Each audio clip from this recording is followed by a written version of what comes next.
एक बात याद रखना चाहिए, हराम मकरूह के दो किस्म, मकरूह तंजीही, मकरूह तहरीमी।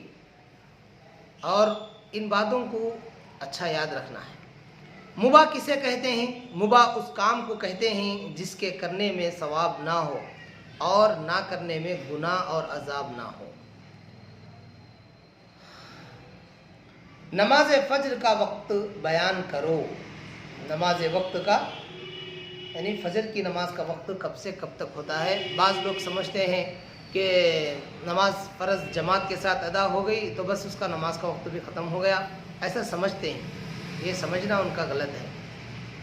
नमाज फज्र का वक्त सूरज निकलने से तकमीनन 1.5 घंटा पहले मशरिक़ पूरब की तरफ यानी क़िबले की तरफ आसमान के किनारे पर एक सफ़ेदी ज़ाहिर होती है। वो सफ़ेदी ज़मीन से उठकर ऊपर की तरफ एक सुतून की शक्ल में बुलंद होती है। उसे सुबह काज़िब कहते हैं। थोड़ी देर रहकर ये सफ़ेदी गायब हो जाती है।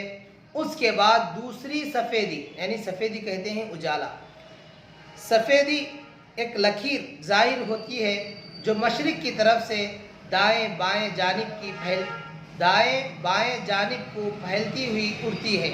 यानी आसमान की तमाम मशरिक़ी किनारे पर फैली हुई होती है, ऊपर की तरफ लंबी लंबी नहीं उड़ती।